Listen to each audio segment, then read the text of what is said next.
Good morning students. Last के lecture में जो हम बात कर रहे थे वो इलेक्ट्रोकेमिस्ट्री के एमसीक्यू के ऊपर बात कर रहे थे, जो इंपॉर्टेंट क्वेश्चंस है, और उसमें हम 8 क्वेश्चंस पे डिस्कस कर चुके थे।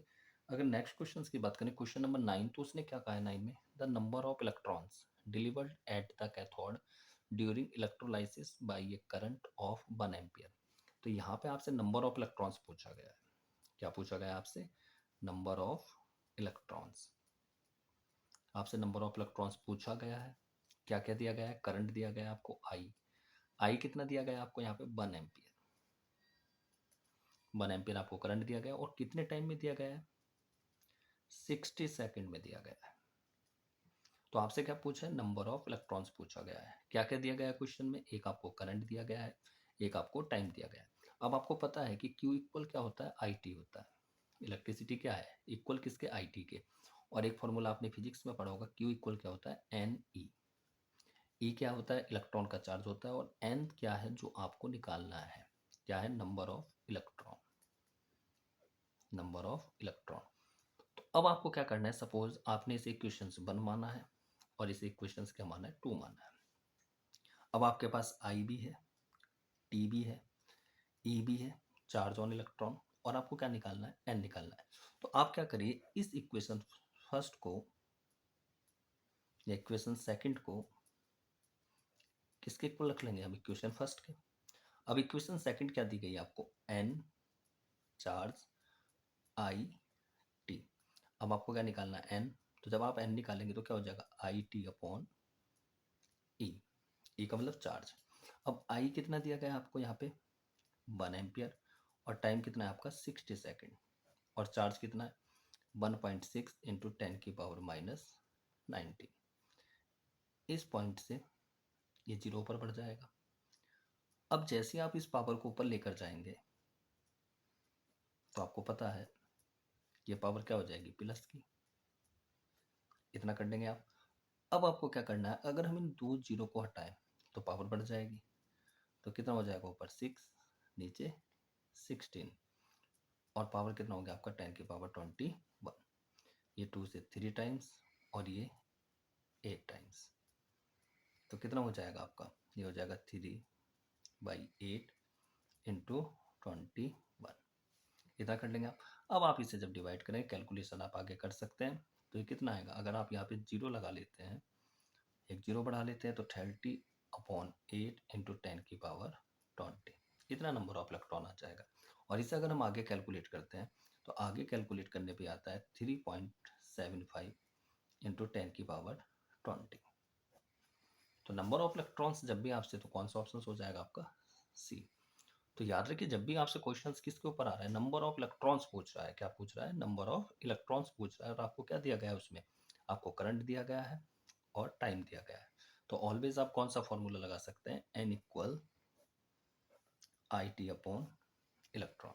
Okay, very very most important question. Next question की अगर हम बात करें, क्वेश्चन नंबर 10। तो क्वेश्चन नंबर अगर हम 10 की बात करते हैं, तो क्वेश्चन नंबर 10 में कहा है कि द वेट ऑफ सिल्वर। क्या पूछा है आपसे? Weight of silver. सिल्वर का वेट पूछा है। वेट ऑफ सिल्वर आपसे पूछा है। एटॉमिक वेट आपको इसका जो दिया है, तो एटॉमिक वेट जो आपको सिल्वर का दिया गया है वो कितना दिया गया है? 108। Displaced by a quantity of electricity which displaces 5600 ml of oxygen at STP.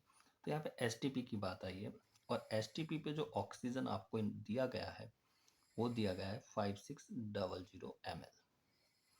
पूछा किसका गया है? सिल्वर का वेट। वॉल्यूम किसका दिया गया है? ऑक्सीजन का। देखिए, जब भी एसटीपी की कंडीशन आती है, ये बहुत ज़्यादा इंपॉर्टेंट, मैं आपको एक कॉन्सेप्ट बताने वाला हूँ। इस कॉन्सेप्ट को हमेशा याद रखिए। आपको यहाँ पे क्या पूछा गया? सिल्वर का वेट पूछा गया। क्वेश्चन में आपको क्या दिया गया? वॉल्यूम दिया है ऑक्सीजन का। देखिए, जिसका वॉल्यूम आपको एसटीपी पे दिया जाता है, यहाँ वॉल्यूम दिया गया है, तो आप क्या निकाल लेंगे? अमाउंट। मान लीजिए यहाँ पे आपको एसटीपी पे अमाउंट दी जाती, आप क्या निकाल लेते? वॉल्यूम। अब इसके लिए करना क्या होता है? इसके लिए ऑलवेज याद रखिए, जिसका भी आपको वॉल्यूम एसटीपी पर दिया गया है या अमाउंट दी गई है, और जो भी आपको निकालना है, तो उसके लिए ये फॉर्मूला याद रखिए आप। मॉलिक्यूलर वेट ऑफ O2 को, जो भी दिया गया होता है यहाँ पे, जो भी आपको कंपाउंड दिया गया है, उसको ऑलवेज इसके इक्वल रख लीजिए, इतना कर लेंगे आप। अब आपको क्या करना है, जो निकालना है, अब यहाँ पे आपको वॉल्यूम दिया गया है, तो आप वॉल्यूम से क्या निकाल सकते हैं, अमाउंट। तो जो आपको निकालना है उसको क्या रखिए आप, left side, sorry right side जो आपको निकालना है, और जो दिया गया है उसको आप कहाँ रखेंगे, लेफ्ट साइड, उसको कहाँ रखेंगे आप, लेफ्ट साइड रखेंगे, और जो आपको निकालना है उसको कहाँ रखेंगे आप, राइट साइड। अब आपको दिया क्या गया है, वॉल्यूम दिया गया है, तो जो दिया गया है वो आप कहाँ रखें, लेफ्ट साइड, और जो आपको दिया गया है वो कहाँ रखेंगे, लेफ्ट साइड, और जो निकालना है वो कहाँ रखना है आपको, राइट साइड। अब दिया गया क्या है, 5600 ml दिया गया है, तो आप इस फॉर्मूले को लगाइए।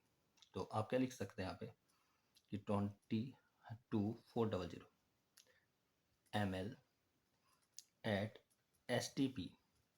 आपको ये दिया गया है, निकालना क्या है यहाँ से, वेट, तो जो दिया गया है उसको लेफ्ट साइड रखेंगे, जो निकालना है वो राइट साइड।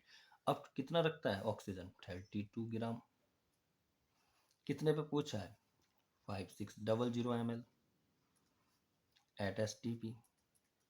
तो जो निकालना है वो राइट साइड, और जो दिया गया है वो लेफ्ट साइड। तो क्या हो जाएगा यहाँ पे 32, और ये कहा जाएगा अपॉन में, इन 2 जीरो से 2 जीरो, इससे 4 टाइम्स और इससे ये 8 टाइम्स। तो वेट कितना आ गया आपका, 8 ग्राम।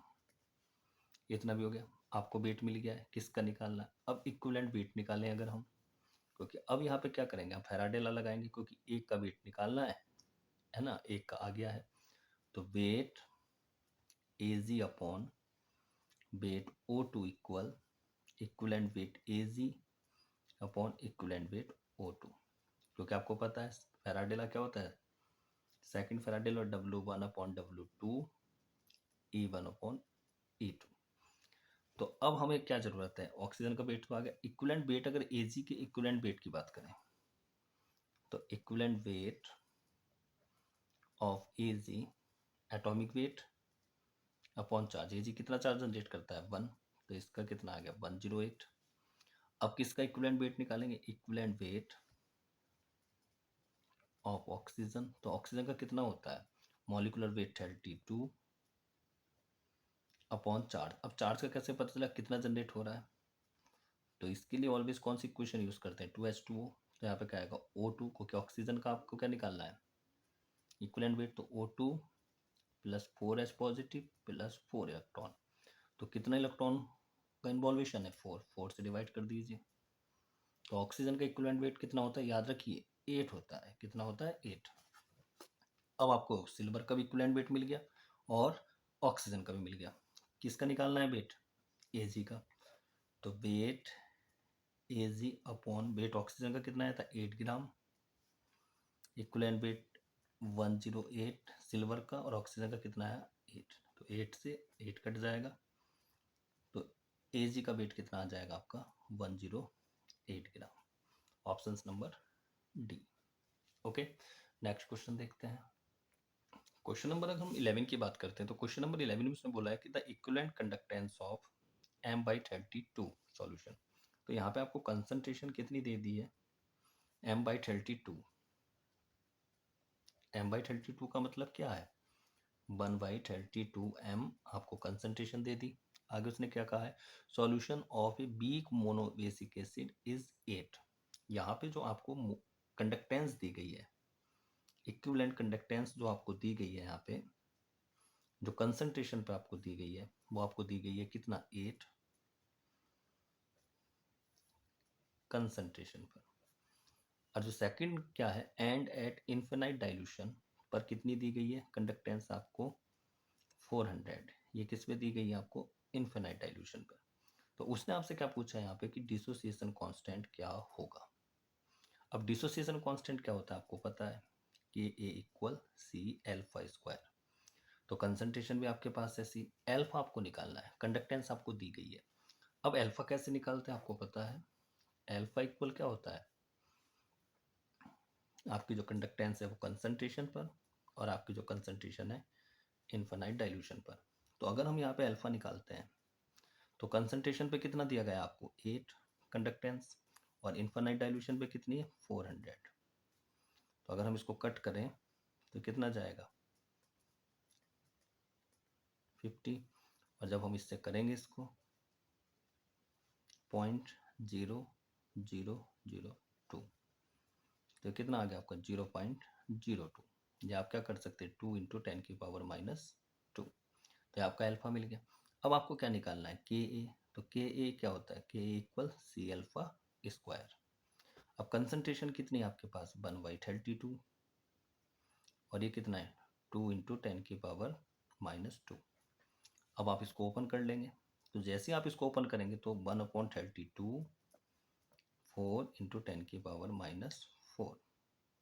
अब यहाँ से आपने इसको डिवाइड किया, कितनी बार गया 8 बार, तो 1/8 × 10⁻⁴। अगर आप यहाँ पे एक जीरो लगा लेते हैं तो 10/8 × 10 की पावर कितना हो जाएगा -5, और जब इससे डिवाइड करेंगे 10 को 8 से तो 1.25 × 10⁻⁵। आपका कौन सा आंसर हो जाएगा इसमें ए। ओके, क्वेश्चन नंबर 12 देखते हैं।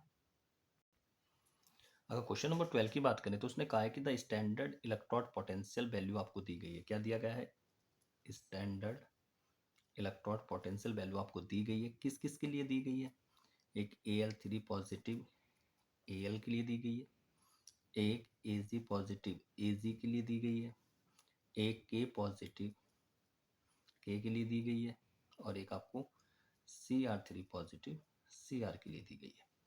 अगर हम Al3 पॉजिटिव Al की वैल्यू की बात करें तो वो कितना दिया गया उसने -1.66 वोल्ट,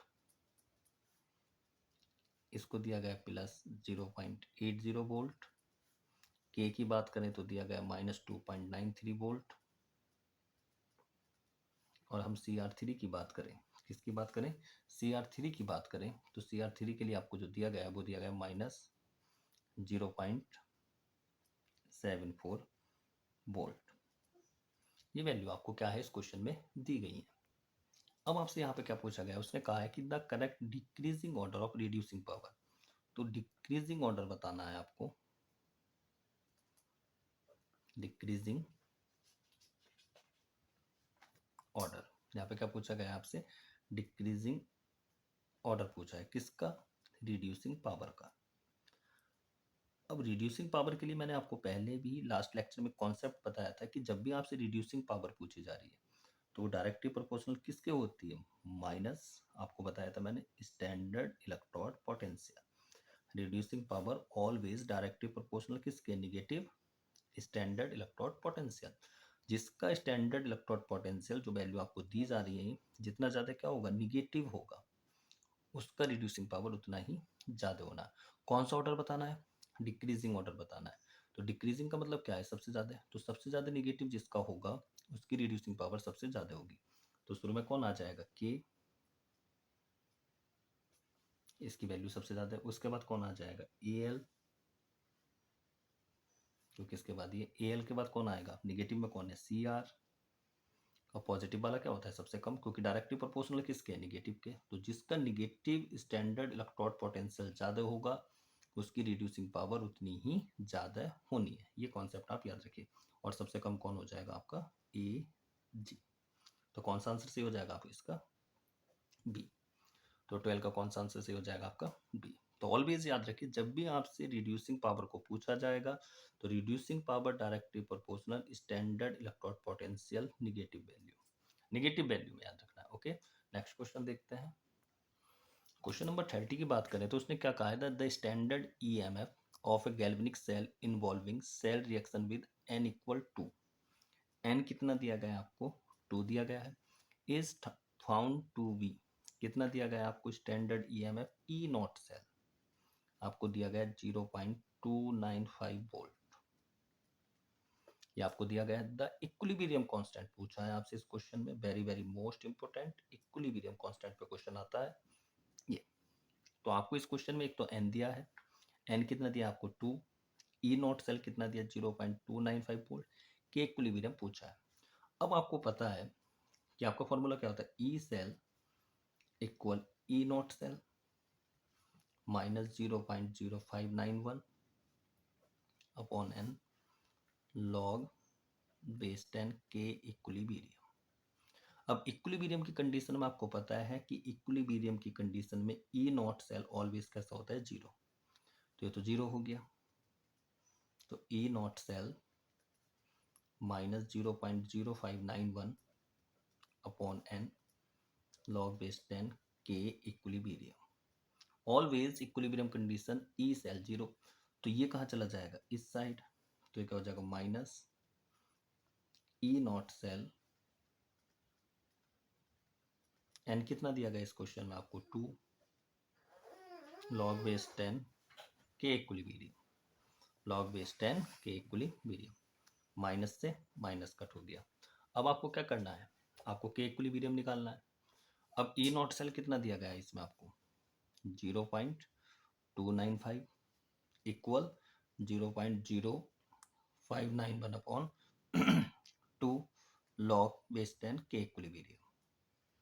आपको ये निकालना है, तो ये कहाँ पहुंच जाएगा, क्रॉस मल्टीप्लीकेशन में। तो यहाँ से क्या आ जाएगा, लॉग 10 के इक्विलिब्रियम इंटू 0.0591, और ये कहाँ पहुंच गया आपका क्रॉस मल्टीप्लीकेशन में, तो 0.295 इंटू 2। तो लॉग बेस 10 के इक्विलिब्रियम ये कहाँ जाएगा, इसके अपॉन में, तो 0.0591, ये सॉरी 0 पॉइंट कितना है, 0.295 इंटू 2, और ये कहाँ पहुंच गया, इसके अपॉन में। तो इसको जैसे ही आप डिवाइड करेंगे तो यहाँ से जो निकल के आएगा, कैलकुलेशन आप कर सकते हैं, ये आपका 10 आ जाएगा। कितना आ जाएगा, 10। तो लॉग बेस 10 के इक्विलिब्रियम 10। आपको क्या निकालना है, के इक्विलिब्रियम। तो जैसे ही आप के इक्विलिब्रियम निकालेंगे तो इधर जाके किस में चेंज हो जाएगा, एंटी लॉग। अब ये ऑलवेज याद रखिए, एंटी लॉग में जो भी वैल्यू यहाँ आती है, ऑलवेज याद रखना है, उसको ऑलवेज हम कहाँ ले जाते हैं, पावर में। मान लीजिए यहाँ पे 30 होता, 40 होता, 60 होता, कुछ भी हो, एंटी लॉग में जो भी वैल्यू आपकी आती है और आपको वो आंसर निकालना है, तो वो ऑलवेज का होता है, जो एंटी लॉग के साथ लगा होता है, वो ऑलवेज का पहुंच जाता है पावर में। तो क्या हो जाएगा, के इक्विलिब्रियम 10 की पावर 10। तो याद रखना, कुछ मान लीजिए यहाँ 30 होता है तो 10 की पावर 30, यहाँ 2 होता तो 10 की पावर 2। जो भी एंटी लॉग में वैल्यू आती है वो हमेशा कहाँ पहुंच जाती है, पावर में। याद रखेंगे आप। तो क्या हो जाएगा, के इक्विलिब्रियम 10 की पावर 10। कौन सा आंसर सही हो जाएगा आपका इसमें, डी। कौन सा आंसर हो जाएगा आपका, डी।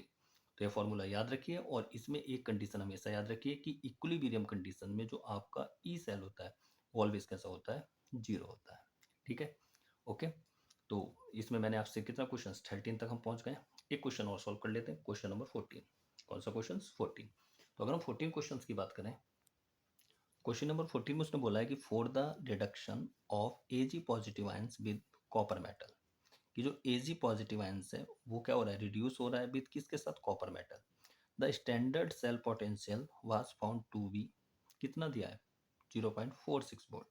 तो आपको यहाँ पे स्टैंडर्ड सेल पोटेंशियल का मतलब क्या है, ई नॉट सेल जो आपको दिया है वो दिया है वोल्ट, प्लस के 0.46 वोल्ट। आपको किसका दे दिया है, ई नॉट सेल दिया, स्टैंडर्ड सेल पोटेंशियल आपको इतना दिया गया है, और आपसे उसने क्या पूछा है, डेल्टा जी नॉट क्या होगा। तो आपको पता है यहाँ पे क्या हो रहा है कि जो सिल्वर है वो कॉपर के द्वारा क्या हो रहा है, रिड्यूस हो रहा है। किसके द्वारा रिड्यूस हो रहा है, कॉपर के द्वारा। तो यहाँ पे क्या बन जाएगा आपका, ये रिड्यूस हो गया है। रिड्यूस में मैंने आपको बताया रिडक्शन हो रहा है। रिडक्शन कैसे होता है, जब भी इलेक्ट्रॉन एरो से पहले जनरेट हो, यहाँ पे आ गया, तो ये क्या हो गया आपका, रिडक्शन। तो आपको इक्वेशन बनाने के लिए कुछ ज़्यादा हार्ड वर्क नहीं करना है। ये देख लीजिए, जो रिड्यूस हो रहा है उस पर पहले चार्ज रखना है, क्योंकि एरो से पहले इलेक्ट्रॉन आता है, रिडक्शन होता है।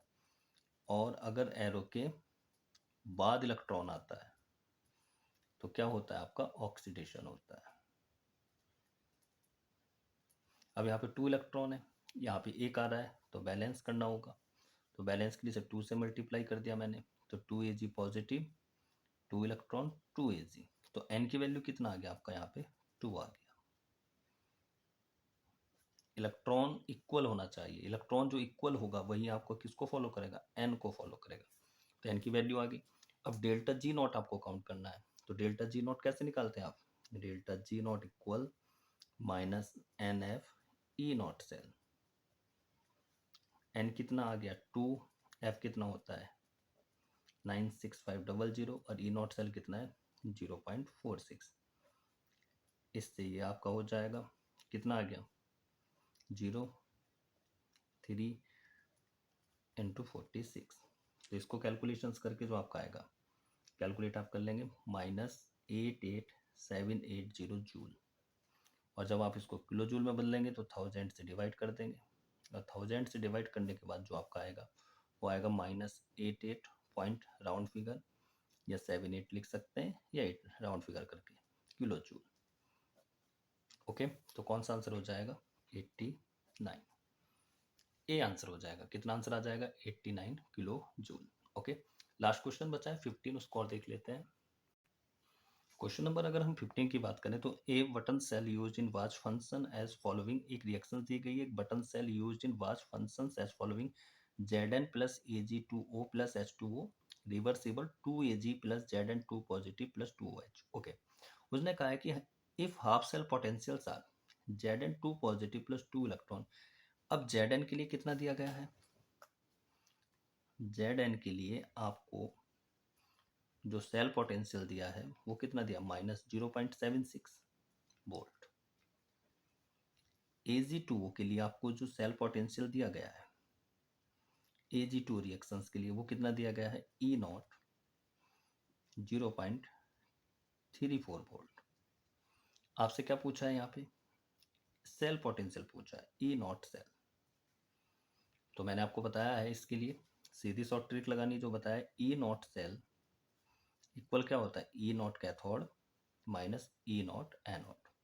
जो निगेटिव में ज़्यादा होगा वो ऑलवेज कहाँ रखना है आपको एनोड पर, जो निगेटिव में कम या पॉजिटिव होगा वो कहाँ रखना है आपको कैथोड पर। क्वेश्चन कितना भी बड़ा दिया गया हो, सिर्फ आप इस शॉर्ट ट्रिक को, इस कॉन्सेप्ट को अप्लाई करिए, आपका आंसर गलत नहीं होगा। ओके, अब यहाँ पे कितना दिया गया निगेटिव में -0.76, तो निगेटिव में जो ज़्यादा होना है वो ऑलवेज एनोड पे जाएगा, ऑलवेज किस पे जाना है एनोड पर जाएगा, और जो निगेटिव में कम है या आपको पॉजिटिव दिया गया वो आपका कैथोड पे जाएगा। तो देखिए क्वेश्चन कितना बड़ा है, लेकिन आपको अगर इसके कॉन्सेप्ट का पता है तो ये यहीं पे सॉल्व हो जाएगा, ये यहीं पर ही सॉल्व हो जाएगा। ये पॉजिटिव है ये कैथोड पर जाएगा, ये निगेटिव है ये एनोड पे जाएगा, आपको फॉर्मूला पता है ई कैथोड माइनस ई एनोड।